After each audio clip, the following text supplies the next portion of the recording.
একটি অত্যন্ত গুরুত্বপূর্ণ বিষয় নিয়ে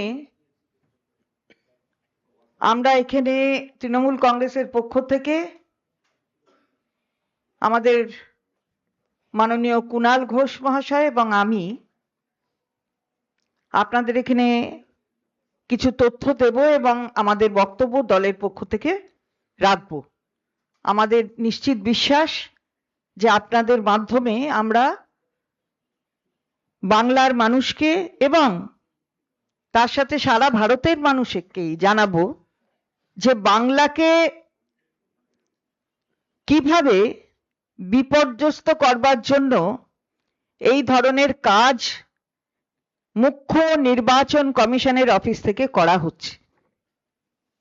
একটা চিঠি আমি এবং কুণাল আপনাদের কাছে দেখাচ্ছি।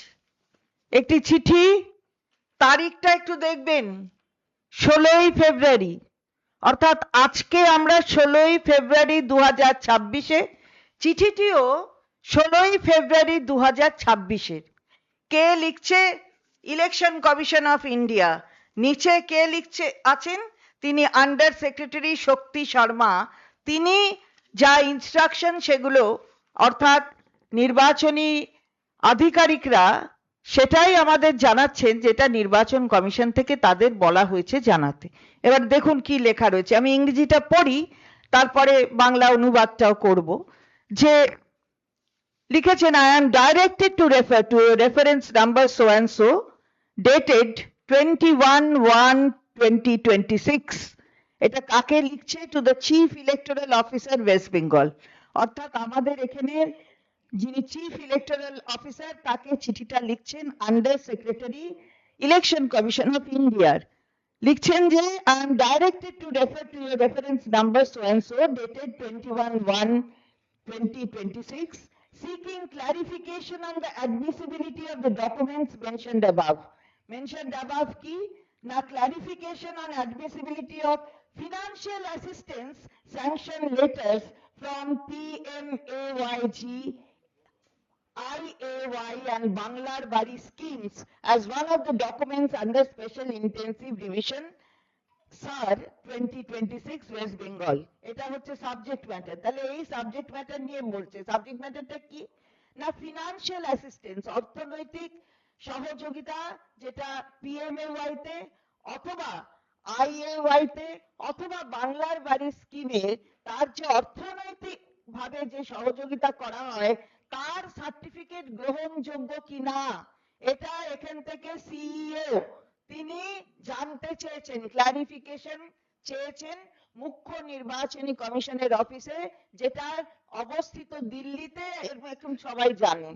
সুতরাং আজকে তার চিঠি আসছে। আপনারা জানেন যে 14 তারিখে হিয়ারিং শেষ হয়ে গেছে এবং 16 তারিখ আজকে ক্লারিফিকেশন দিয়ে বলা হচ্ছে the honorable supreme court vide para 6 of para 8 of its order dated 9/2/2026 has directed that the affected persons to whom notices have been served shall be entitled to rely on all or any of the documents referred to by the ECI in the SAR notice, and also such documents including those referred to in our order dated 19/1/2026 shall be considered by the EROs when passing orders on the objections received in response to the notices served. তাহলে দুটি কথা honourable supreme কোর্টের দুটি কথা তুলে ধরা হয়েছে। এতে দুটি ডিরেকশন কি, যা নোটিশ দেওয়া হয়েছিল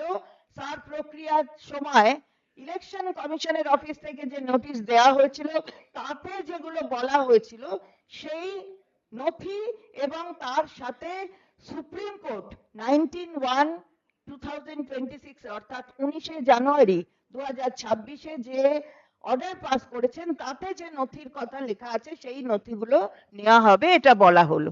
The commission in its instruction dated 27/10/2025, খুব ভালো করে এটা একটু আপনাদের কাছে তুলে ধরার চেষ্টা করছি। কি বলছে? The commission in its instruction dated 27/10/2025 has prescribed any land, কি বলেছে, কি নেওয়া হবে? কারণ সুপ্রিম কোর্টের আগে বলে দিয়েছে যে ওদের কি নোটিশ, সেই নোটিশের কি লেখা ছিল 27/10 হয়েছে any land stroke house allotment certificate by government, মানে any land stroke house allotment document by the government, certificate by the government as one of the indicative documents, অর্থাৎ এটা গ্রহণযোগ্য হবে। তাহলে কি ল্যান্ড অথবা হাউস অ্যালটমেন্ট ডকুমেন্ট গ্রহণযোগ্য হবে। Financial assistance sanction letters issued under the schemes such as PMAYG, IAY, Banglar Badi Gramin, etc. are not the documents as specified either in the order of the Honorable Supreme Court or in the SAR instructions referred to above. মানেটা কি হলো? মানেটা কি দাঁড়ালো জিজ্ঞাসা করতে চাই। Land না থাকলে কারোর নামে PMAY দেওয়া যায়? ল্যান্ড না থাকলে কারোর নামে বাংলার বাড়ি গ্রামীণ দেওয়া যায়? অর্থাৎ বাংলায় এই ক্লারিফিকেশন চেয়েছেন সিইও যে ওটা চলবে কিনা। না অ্যালটমেন্ট যদি নিজের জমি না থাকে তাহলে তো ওই বাংলার ওই বাড়িটা দেয়াই যায় না। অর্থাৎ বাংলাকে মারো, যেমন করে ইচ্ছে মারো। সুপ্রিম কোর্ট অর্ডার দেওয়ার পরেও যে এই ডকুমেন্টস গুলো গ্রহণযোগ্য হবে, নিজেরাও বলেছে যে ল্যান্ড গ্রহণযোগ্য হবে, ল্যান্ডের ডকুমেন্ট, এটা তো ল্যান্ড সংক্রান্ত। অর্থাৎ ল্যান্ড আগে থাকবে তবে তো বাংলার বাড়ি গ্রামীণ পাবে, তবে তো PMAY পাবে। টাকা টাকা দেওয়ার ব্যাপার নেই PMAY এ, PMAY এর টাকা দেওয়া হচ্ছে না, কিন্তু তা সত্ত্বেও কেন বাংলার গ্রামীণ এই বাংলার বাড়ি গ্রামীণ নিজেরা টাকা দেওয়া হচ্ছে? 30 লক্ষ 32 লক্ষ মানুষকে এই বাড়ি দেওয়ার জন্য দেওয়া হয়েছে, তাদের জমি আছে বলেই তো দেওয়া হয়েছে। তো তাহলে সেই কথাটা এতে উল্লেখ নেই। তাহলে হয়ে গেল কেন? কেনই বা চিফ ইলেকটোরাল অফিসারের এত বড় একটা ক্ল্যারিফিকেশনের দরকার হলো? আর তা সেই ক্ল্যারিফিকেশনটা আসতে 16 তারিখ অর্থাৎ আজকে 16ই ফেব্রুয়ারি সেই ক্ল্যারিফিকেশন আসলো। মানুষ তো জানে না যে ওটা গ্রহণযোগ্য হবে কি হবে না, মানুষ তো দিয়েছেন ওটা। আর কেন গ্রহণযোগ্য হবে না? আইন কি বলে? বাংলাকে মারো। আইন কি বলে? যে সমানে এই ধরনের কাজ করে যাও। আইন কি বলে? এত ধমক খাওয়ার পরেও এই ধরনের কাজ করে বাংলার মানুষকে বিপদে ফেলবে, এটা আইন বলে? কোথায় বসে আছো? কোন চেয়ারে? জিজ্ঞাসা করছি আমরা। সবকিছু কি একেবারে নিজের এখতিয়ারের মধ্যে করে নিয়েছো নাকি? আমরা জিজ্ঞাসা করছি এটা। মুখ্য নির্বাচনী কমিশনের অফিসে যারা বসে আছেন তাদের বিনীতভাবে জিজ্ঞাসা করছি। কিন্তু বিনয় মানে দুর্বলতা নয়, এটা মনে রাখবেন। বিনয় মানে বিনয়ের সঙ্গে আমরা বলি বলে তাই মনে করে নিয়েছেন এটা দুর্বলতা, তা নয়। বিনয় আমাদের শক্তি, এবং সেই শক্তির বলে লড়ে আসছেন মাননীয় নেত্রী মমতা বন্দ্যোপাধ্যায়, মাননীয় সাধারণ সম্পাদক অভিষেক বন্দ্যোপাধ্যায়। এটা হচ্ছে কি এতদিন পরে এই ধরনের কথা বলা, যাদের জন্য বলা, যার জন্য ক্লারিফিকেশন চাওয়া, সেই ক্লারিফিকেশন আসতে এতদিন সময় নিয়ে নিল কেন? কবে ক্লারিফিকেশন চেয়েছে? না 21শে জানুয়ারি ক্লারিফিকেশন চেয়েছে ইলেকটোরাল অফিসার, আর সেখানে দেওয়া হচ্ছে কবে? 16ই ফেব্রুয়ারি। তাহলে বুঝুন আমরা বলতে চাই যে গোটা জিনিসটা, এই গোটা প্রক্রিয়াটা শুধু বাংলার জন্য এই ধরনের তাদের মানুষকে অসুবিধায় ফেলার জন্য এবং নাম কাটার ব্যবস্থা করার জন্য এই ধরনের কাজ করা হচ্ছে। সারা ভারতবর্ষের অন্যান্য জায়গায়ও নির্বাচন অনেক জায়গায় হবে, আপনারা জানেন, বারবার বলি, বলার দরকার নেই। কিন্তু সেইখানে এইগুলো সব গ্রহণযোগ্য হচ্ছে, আর এখানে হচ্ছে না। এখানে চিফ ইলেকটোরাল অফিসারকে একটা ক্লারিফিকেশন চাইতে হলো, 21 তারিখে চেয়েছেন, আর তার উত্তর আসছে প্রায় 1 মাস পরে, অর্থাৎ 16 তারিখে। 16ই ফেব্রুয়ারি আজকের দিনে তার জবাব আসছে। তা আমরা এর একেবারে সম্পূর্ণ তো এর বিরুদ্ধাচরণ করি এবং প্রতিবাদ করি।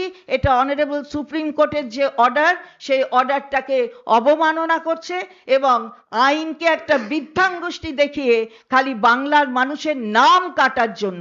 হাউস অ্যালটমেন্ট হবে, হাউস অ্যালটমেন্ট হবে। হাউসে তো কেউ ভাড়া নিয়ে থাকতে পারে, তাহলে অন্য জায়গা থেকে এসে ভাড়া নিয়ে থাকতে পারে। কিন্তু বাংলার বাড়ি তো আরো বেশি স্পেসিফিক একটা ডকুমেন্ট, যে আমরা জমি না হলে ওটা অ্যালটমেন্টই হবে না। তাহলে সে জায়গায় দাঁড়িয়ে বড় বড় লেকচার কোথায়? রাজ্যটার নাম বাংলা, এটা মনে রাখবেন। আর এই রাজ্যের মুখ্যমন্ত্রীর নাম মমতা বন্দ্যোপাধ্যায়, এটা মনে রাখবেন। আমরা শেষ দেখে ছাড়বো। এই রকম ভাবে মানুষকে পর্যুদস্ত করা যাবে না। সেজন্য তাই সেই কারণে আমরা আজকে আপনাদের কাছে আমাদের আবেদন রেখেছিলাম আসার জন্য। আমরা কৃতজ্ঞতা জানাই যে আপনারা এসেছেন, এবং আমার মাননীয় সহকর্মী কুণাল ঘোষ তিনিও আপনাদের সামনে তার বক্তব্য তুলে ধরবেন। ধন্যবাদ মাননীয় মন্ত্রী চন্দ্রিমা ভট্টাচার্য। দেখুন, পরিষ্কার যে চক্রান্তটা হয়েছে, এই যে চক্রান্তটা, এটা হচ্ছে সাধারণ মানুষের জন্য প্রক্রিয়াটা শেষ হয়ে যাওয়ার পর,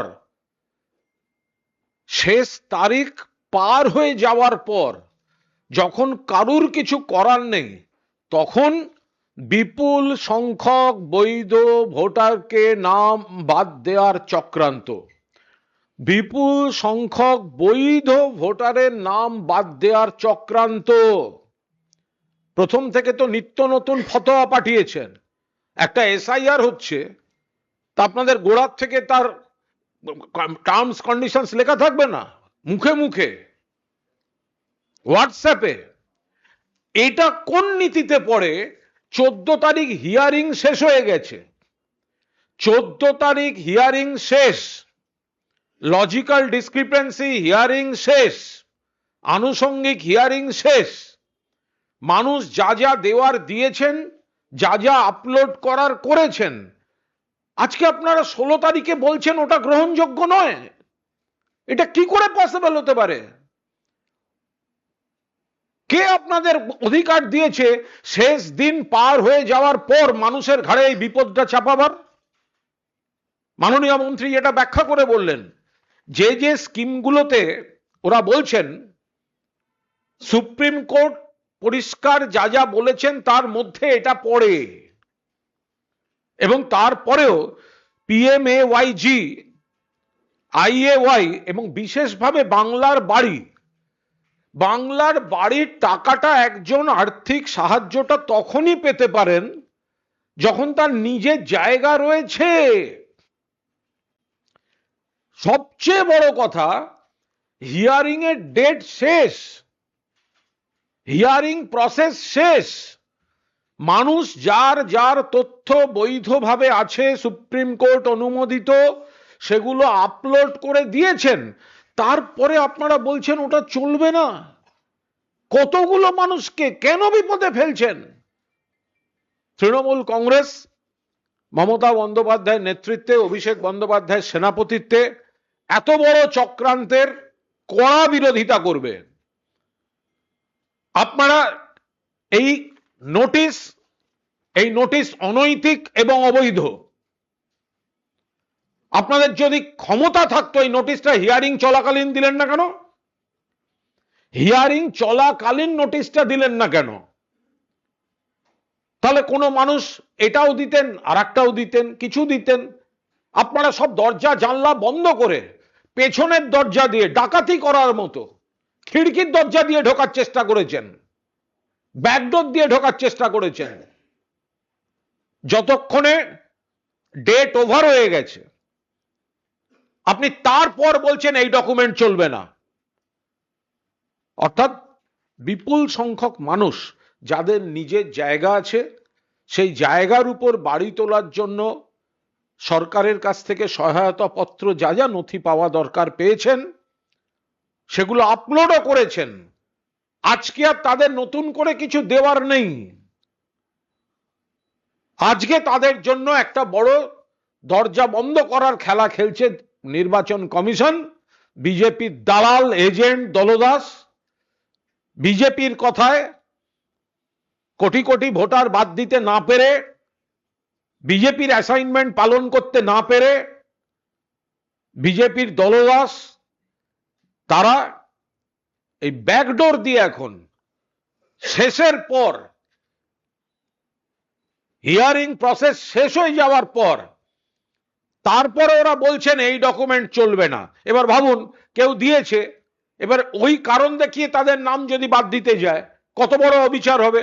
জেনুইন ভোটার, জেনুইন সিটিজেন, তার জায়গা রয়েছে, গভর্নমেন্টের নথি পেয়েছে, গভর্নমেন্ট সাহায্য করছে বাড়ি করতে, তাদের সুযোগ দেয়া হলো না।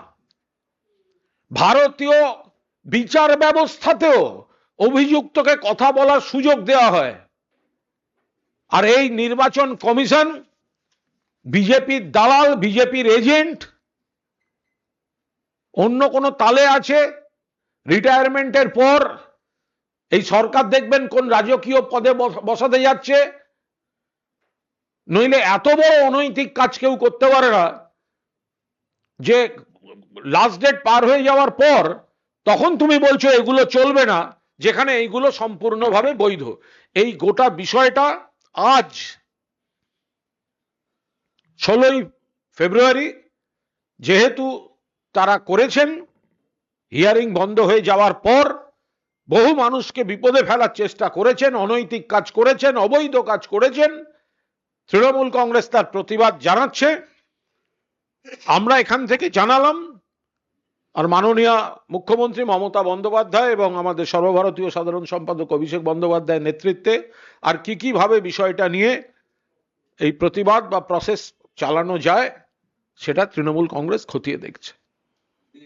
আমি শুধু আরেকটা জাস্ট অ্যাড করছি, সেটা হলো যে আপনারা দেখেছেন যে 19শে জানুয়ারি 2026 সুপ্রিম কোর্টে এই অর্ডারটা দিয়েছে, যেটার উল্লেখ এই চিঠির মধ্যে রয়েছে।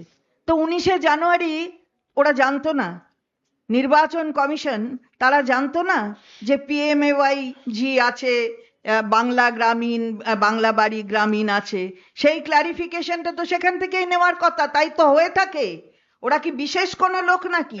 আর এটাও যদি হয় যে সুপ্রিম কোর্ট বলেছে কি বলেনি, সেটাও কিন্তু ক্লারিফিকেশন সুপ্রিম কোর্টের থেকেই নেওয়ার কথা। ওনার নিজের ক্লারিফিকেশন দেওয়ার মতন অধিকার সংবিধান তাকে দেয়নি, সুপ্রিম কোর্টে গিয়ে আনবে। এটাই সবচেয়ে ওপরে আমাদের যে সিস্টেম চলে তাতে সবচেয়ে ওপরের টায়ার হচ্ছে জুডিশিয়ারি, সেখানে গিয়ে সে চাইবে তো ক্লারিফিকেশনটা। যে ক্লারিফিকেশন চেয়েছে ইলেকটোরাল অফিসার 21শে জানুয়ারি মানে সুপ্রিম কোর্টের অর্ডারের পরপরই চেয়েছে, তাহলে সুপ্রিম কোর্টে গিয়েই সেটার ক্লারিফিকেশন চাওয়া উচিত ছিল, সেটা হয়নি। এটা 1 মাস ধরে বসে রইল, বসে আজকে দিয়েছে। যে কথা কুণাল ঘোষ একটু আগে আপনাদের কাছে বলেছেন যে এটা সম্পূর্ণ তো অবৈধ একটা কাজ, অবৈধ একটা ক্লারিফিকেশন। এটার জন্য আমরা আপনাদের কাছে আজকে এর বিরোধিতা করছি দলের পক্ষ থেকে, কারণ পরে যা যা করা হবে আপনারা নিশ্চয়ই জানতে পারবেন। এবং অন্য রাজ্যে এগুলো করছে না, হ্যাঁ, মানে বৈষম্যটা সেখানেও রয়েছে। বাংলার ক্ষেত্রে এটা করা হচ্ছে, অন্য রাজ্যে হচ্ছে না। 19শে জানুয়ারির সুপ্রিম কোর্টের অর্ডারের যদি কোথাও কোনো ক্লারিফিকেশন তাদের দরকার মনে হয়, তাহলে সঙ্গে সঙ্গে সুপ্রিম কোর্ট থেকেই আপনারা ক্লিয়ার করে নিলেন না কেন? যখন মানুষ আপলোড করছে, যখন সেটা নিয়ে সবাই জানেন যেটা সবুজ সংকেত হয়ে গেছে, এরা কি নিজেকে সুপ্রিম কোর্টের ঊর্ধ্বে মনে করছে? সুপ্রিম কোর্টের অর্ডার নিজেদের মতো ব্যাখ্যা করে শেষ দিন পার হয়ে যাওয়ার পর, হিয়ারিং শেষ হয়ে যাওয়ার পর আপলোড করা তথ্যের ক্রাইটেরিয়া তারা পাল্টে দিচ্ছেন। এটা অনৈতিক, এটা অবৈধ, এটা বিজেপির দলদাস এজেন্ট। এই মুখ্য নির্বাচন কমিশন বিজেপির স্বার্থে তার সাঙ্গপাঙ্গদের ব্যবহার করে এই কাজটা করছেন।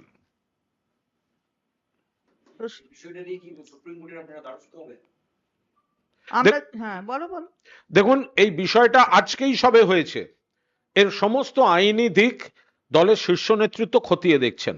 এটার সঙ্গে বেশ বড় সংখ্যক মানুষ জড়িত, কারণ যাদের বাড়ি আছে এবং সেই বাড়ি জমি আছে, জায়গা আছে, বাড়ি তৈরির জন্য সরকার টাকা দিচ্ছে, আবাসের টাকা তো কেন্দ্রীয় সরকার দেয়নি, বাংলার বাড়ি তো রাজ্য সরকারের কোষাগার থেকেই দিতে হয়েছে মুখ্যমন্ত্রী। রাগ হয়েছে, ওটাই হয়েছে রাগ আর কি, তাই জন্য ওটা প্রতিহিংসা পরায়ণ হয়ে উঠেছে। যেহেতু আবাসের টাকাটা কেন্দ্রীয় সরকার দেয়নি, বাংলার বাড়ির টাকাটা মমতা বন্দ্যোপাধ্যায় রাজ্যের কোষাগার থেকে মানুষকে দিয়েছেন, তাই প্রবল প্রতিহিংসা পরায়ণ ভাবে আমাদের বক্তব্য, তোমার এইটা তো সুপ্রিম কোর্টে যে বিষয়টা ক্লিয়ার হয়ে আছে, কোন কোন তথ্য মান্যতা পাবে সেগুলো যেখানে স্পষ্ট হয়ে আছে, তো ক্লারিফিকেশন দরকার হলে তুমি সুপ্রিম কোর্টে গেলে না কেন? 19শে জানুয়ারি যেখানে সুপ্রিম কোর্টের অর্ডারে যা বলা হয়েছে, 16ই ফেব্রুয়ারি সুপ্রিম কোর্টের মতামত ছাড়া নিজেদের মতো করে ক্ল্যারিফিকেশন চাপিয়ে বেশ কিছু বৈধ ভোটারকে বাদ দেওয়ার চক্রান্ত করা হয়েছে। আমরা সেটা সকলের সামনে ধরছি, প্রতিবাদ করছি এবং এর আইনি এবং অন্যান্য দিকগুলো আমাদের দল খতিয়ে দেখছে। আজকে বিকাল 5টার মধ্যে থেকে সমস্ত ডকুমেন্টস আপলোড করার কথা ওয়েবসাইটে কমিশনের, যারা যারা যে ডকুমেন্টস জমা দিয়েছে, তাহলে কি করে হবে সেটা? আরে কমিশন তো বিজেপির শাখা অফিস, এই কমিশনের কোনো গুরুত্ব আছে, কোনো সম্মান আছে? বিএলএ 2টা হওয়ার কথা, যে বুথের বাসিন্দা সেখান থেকে বিএলএ 2 হবে, সেটাই নিয়ম, সেটাই হয়েছিল। বিজেপি লোক দিতে পারছে না, তাদের বুথে বুথে লোক নেই। এই নির্বাচন কমিশন ওই হোয়াটসঅ্যাপ ফতোয়ায় পাল্টে দিয়ে বললো বাইরের লোক ঢোকানো যাবে। তো এই ইলেকশন কমিশন আজকে এটা বলছে, বিজেপি সেটা শুট করবে না। বিজেপি আর একটা আবদার করবে, ভারতবর্ষের অন্যান্য রাজ্যের ক্ষেত্রে একরকম হবে, বাংলার ক্ষেত্রে মানুষকে হয়রানি, মানুষের উপর অত্যাচার। ফলে ওরা একরকম জিনিস, ওদের যদি লাস্ট ডেট বলে কোনো ব্যাপার থাকে, তাহলে লাস্ট ডেটের পর আজকের এই সার্কুলারটা আসে কি করে? মানুষ তো এগুলোকে ধরেই তো দিয়েছেন, মানুষ যে ডকুমেন্ট দিয়েছেন এই বৈধটাই তো দিয়েছেন, সুপ্রিম কোর্টের অর্ডারের পর দিয়েছেন, এবং সেটা 1 মাস হয়ে গেছে। তো তাহলে আজকে হঠাৎ সেটা নিয়ে তারা প্রশ্ন তুলছেন কেন? সিইও এবং ডিইও দপ্তর কমিশন নির্দেশ দিয়েছে যে ফর্ম 7 সেটা নিয়ে যাবতীয় অভিযোগের নিষ্পত্তি আজকের মধ্যেই করে দিতে হবে। এবং যেখানে যেখানে ফর্ম 7 জমা আছে সমস্ত সিইও এবং ডিইও দপ্তর সেগুলো ইআরওদের কাছে পাঠাতে হবে এবং আজকের মধ্যেই তার এই সব। এটা তো বিরাট কারচুপির সম্ভাবনা যা আছে, খুশি তাই আর কি, বিরাট কারচুপির সম্ভাবনা আছে। তাই কারণ ফর্ম 7টা বিজেপির চক্রান্তের একটা হাতিয়ার। বিজেপি নেতার গাড়ির থেকে হাজার হাজার ফর্ম 7 পাওয়া গেছে। ফর্ম 7 মানে আমি মনে করছি যে আপনি অবৈধ, আমি একটা ফর্ম ফিল আপ করে জমা দিয়ে দিলাম, এবার আপনার শুনানি হলো না, আপনার ডকুমেন্ট দেখা হলো না, আপনার নাম কেটে উড়িয়ে দিল। এটা হয় নাকি কখনো? আর যে পরিমাণ রয়েছে, আজ বলা হলো 1 ঘন্টার মধ্যে উনি শুনানি নিজে করে করতে ফয়সালা পারবেন করো। তো, উনি নিজে করতে পারবেন তো? সাবঅর্ডিনেটদের যা বলা হয় সেটা নিজেও করতে পারার ক্ষমতা রাখতে হয়। তাহলে সাবঅর্ডিনেটরা তো ওনার সাবঅর্ডিনেট, তাই উনি বলছেন উনি নিজে করতে পারবেন। 7 জন ইআরওকে সাসপেন্ড করে দেওয়া হবে। আরে কত এই আরো আছে, কত এই আরো আছে, তার মধ্যে 7টা কাকে ধরেছেন কি জন্যে? নিজেদের মানে নিজেদের মানে কি বলবো আর কি, নিজেদের যে ওনাদের একটা দায় দিয়ে দিয়েছে বোধহয় ভারতীয় জনতা পার্টি, যে কাউকে আপনাকে সাসপেন্ড করতে হবে।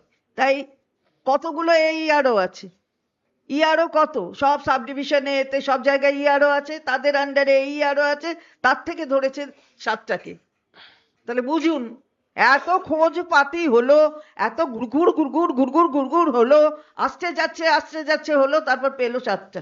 আর সেই 7টাও অত্যন্ত সবই দেখবেন, পরে দেখবেন, আমার আগে থেকে বলা উচিত নয়, দেখবেন পরে কি হচ্ছে। এটা ভয় দেখানো, হুমকি দেয়া, এসব চলছে। অন্য প্রশ্ন বলছি যে আজকে কিছুক্ষণ আগে হরিশ্চন্দ্রপুরে বিডিও অফিসে ঢুকে মহিলা তিনি সুইসাইড করার চেষ্টা করেন, তার কারণ হচ্ছে যে আবাস যোজনার তালিকা থেকে নাকি তার নাম বাদ গেছে। এটা বলতে পারবো না, একেবারেই স্থানীয় ঘটনা। কেন কি সেখানকার পুলিশ প্রশাসন নিশ্চিতভাবে সেটা দেখছেন।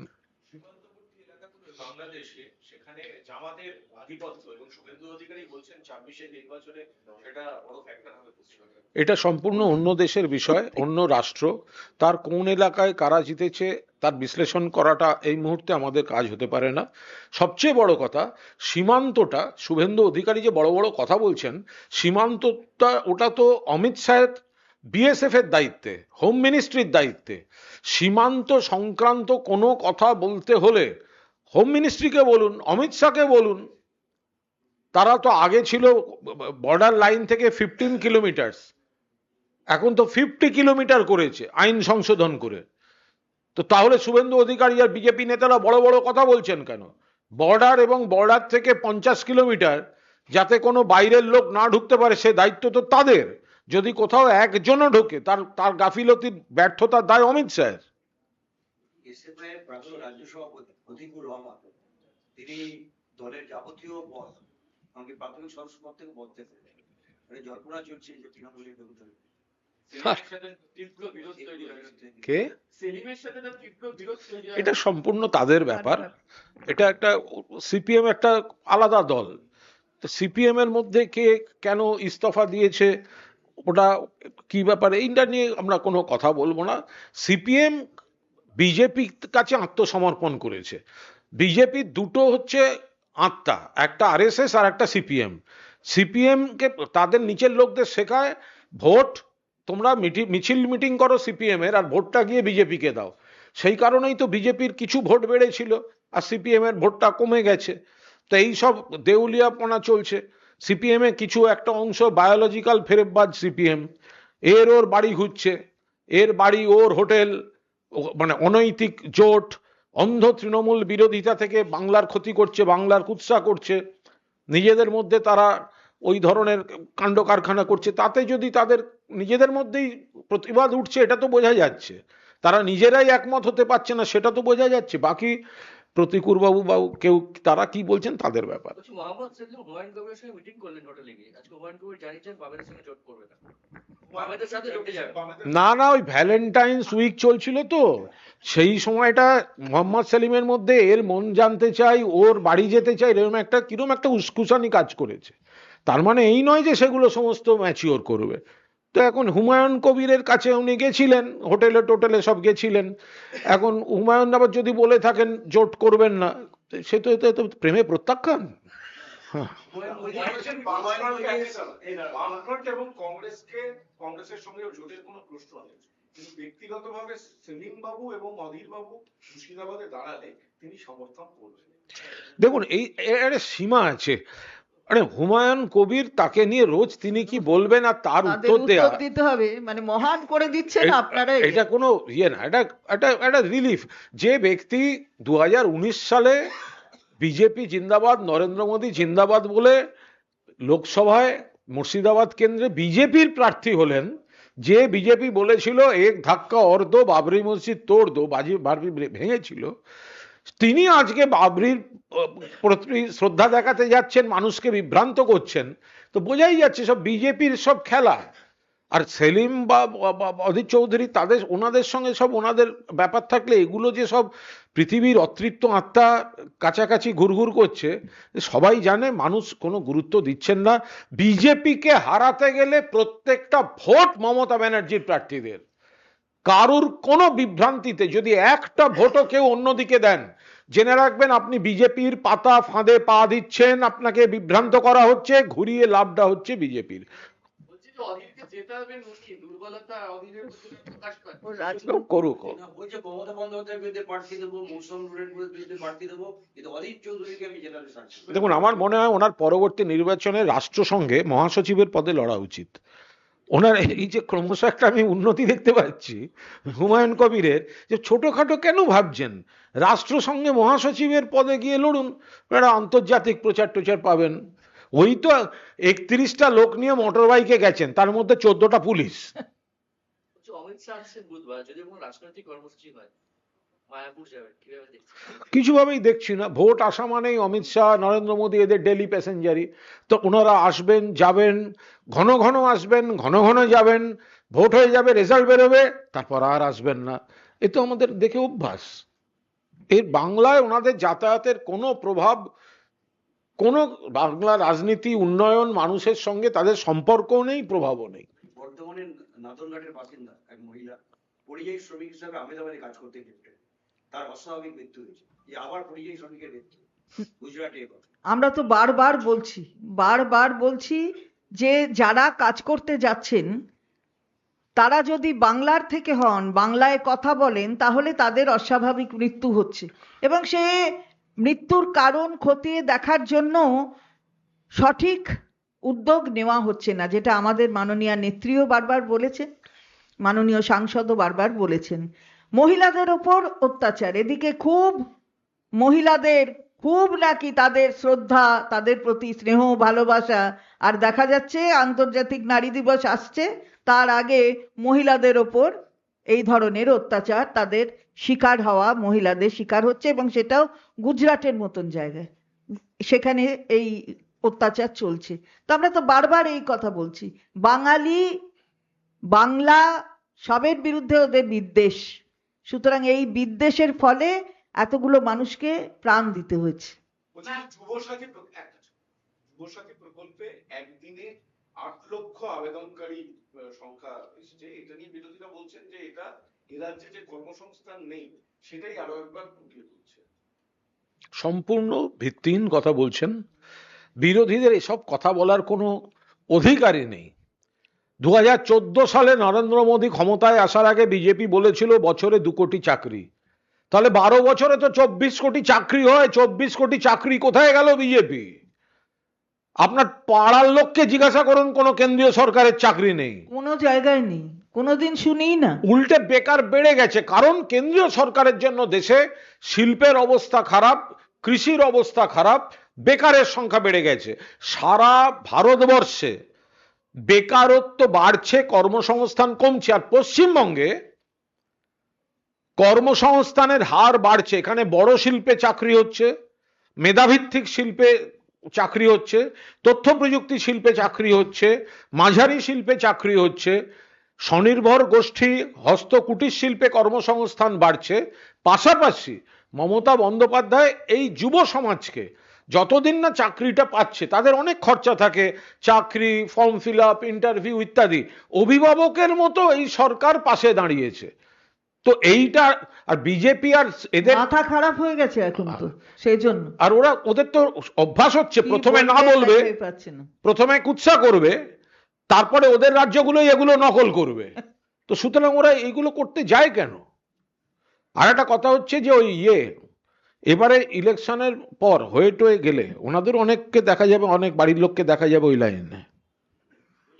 প্রাথমিক শিক্ষক নিয়োগ প্রক্রিয়া অংশগ্রহণ করতে না পারার জন্য চাকরি প্রার্থীরা বিকাশ ভবন পর্যন্ত আজকে অভিযান করলো, মিছিল করলো।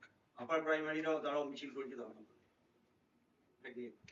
আমাদের মাননীয় মুখ্যমন্ত্রী, সরকার এবং শিক্ষামন্ত্রী তারা চান সব জট খুলে চাকরিগুলো হোক, কিন্তু কেন, কোন কারণে এই জটগুলো অনেকে পাকিয়ে রেখেছে সেটা তাঁরাও জানেন। এবার কোনো কোনো জায়গায় কেউ কেউ এটাকে একটু মিছিল বা কর্মসূচিতে আনতে চাইছেন। কিছু ক্ষেত্রে কিছু বিরোধীদেরও একটু প্রভাব থাকে, যে তারা বলছেন এই সময়টা করো, প্রচারে আসবে ইত্যাদি ইত্যাদি। কিন্তু তারা জানেন মাননীয় মুখ্যমন্ত্রী তিনি এবং শিক্ষামন্ত্রী, তারা এই সরকার, তারা কিন্তু এটা সম্পূর্ণভাবে যাতে চাকরি হয়, শূন্যপত্রে, মুখ্যমন্ত্রী তো বলে দিচ্ছেন এত আমরা এগোচ্ছি। এখন কেউ না কেউ কোনো না কোনো ভাবে যদি গিয়ে ওখানে গিয়ে বসে থাকেন, আমি আপনাদের একটা কথা বলি। Let me give you an example. Your education minister, Kanti Biswas, has actually said in public that for the last 10 or 11 years, not one new primary school has been opened by the government. That's almost an embarrassing fact. I don't know the time, whether 10 or 5 years, but it is true. I know for about 8 years, we could not appoint any teachers. Jyoti Basu বলছেন 8 বছরে একজন শিক্ষক নিয়োগ করতে পারেনি। কে বলছেন? জ্যোতি বসু। আর এখানে বামেরা জ্ঞান দিতে আসছে। মুখ্যমন্ত্রী তৎকালীন জ্যোতি বসু তিনি করণ থাপারকে বলছেন, হ্যাঁ 8 বছরে এটা দুর্ভাগ্য যে আমরা একজন শিক্ষক নিয়োগ করতে পারিনি। আর সেই সিপিএম তারা এখানে গিয়ে গল্প শোনাতে এসছে। মুখ্যমন্ত্রী করেছেন অনেক চাকরি শিক্ষাক্ষেত্রে হয়েছে, কিছু ক্ষেত্রে আইনি জট আছে, দুমদাক্কা গিয়ে মামলা করে আটকে দেওয়া হচ্ছে। তো সেগুলো নিশ্চিতভাবে যারা যারা যোগ্য প্রার্থী তাদের প্রতি এই সরকারের দলের পূর্ণ, তাদের প্রতি আমরা তাদের যন্ত্রণা, তাদের চাকরি হওয়া উচিত সবাই মনে করেন।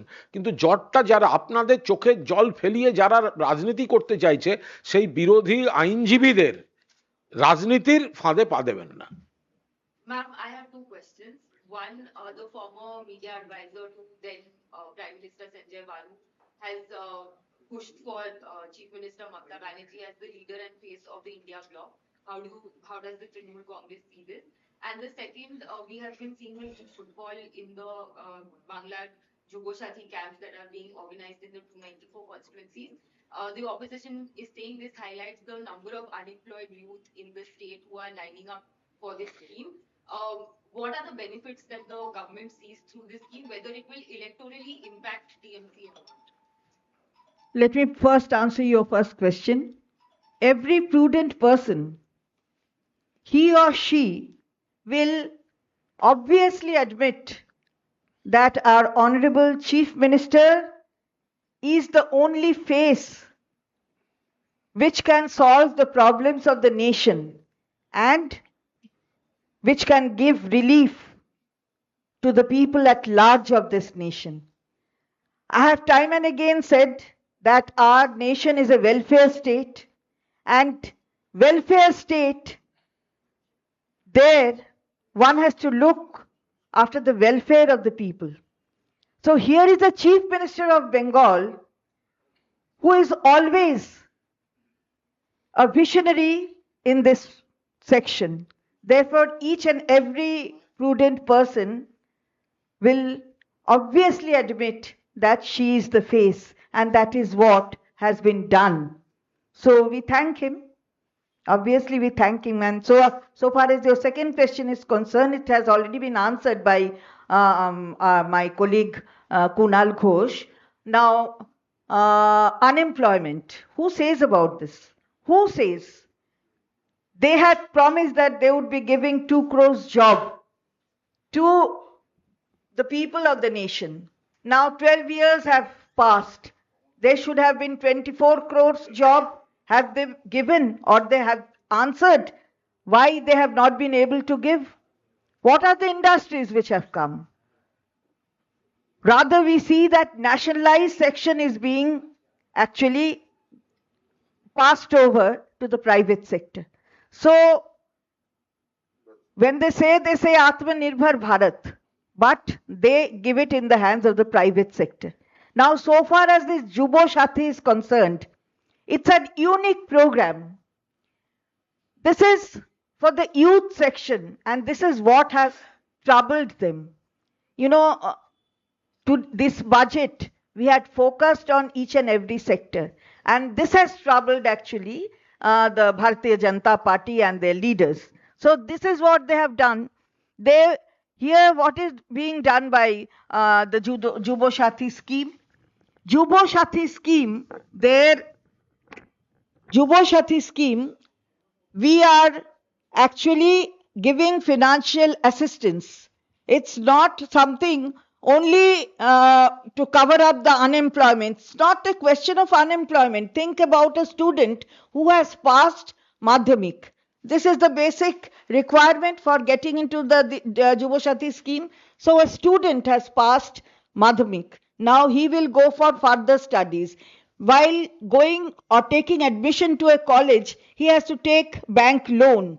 Then he has to pay EMI. Is it not an assistance which is required? Is this only for unemployment? One can also make himself an entrepreneur. So this entrepreneurship also, this can also be promoted through this sorts of financial assistance. So why are they feeling shy to say this? Actually, they have been disturbed by this sort of scheme. So they will say something in a galore, and this is what they are doing. Aranya Banerjee আপনাদের councillor Kolkata কর্পোরেশনের আজকে budget সেশনে আলোচনা চলছিল, সেখানে তিনি নাকি কলকাতা কর্পোরেশনের বাজেটকে ডবল ইঞ্জিন সরকারের বাজেট বলে বলেছেন। মানে ভুল করে বলুক, যা করে বলুক, এটা কি করে বলবো এখন, না জানলে উনি কিভাবে বলেছেন সেটা উনি জানবেন, সেটা উনি অন্যভাবে হয়তো বলে থাকতে পারেন। সেখানে বলেছেন রাজ্য এবং কর্পোরেশন। হ্যাঁ, আপনি বা অন্যভাবে ধরছেন কেন? ডবল ইঞ্জিন মানে কি ওদেরই খালি ডবল ইঞ্জিন থাকবে? এর তো মানে নেই। তুই মনটা পবিত্র কর। হ্যাঁ, ও একটা জগন্নাথ মন্দির করেছে, সেখানে গিয়ে পুজো দিয়ে। 7 AERO was suspended. So what was Trinamool Congress opinion on this matter? No, I do not know. Actually, you know, there are so many AEROs. Now they have found out something has to be done. So 7.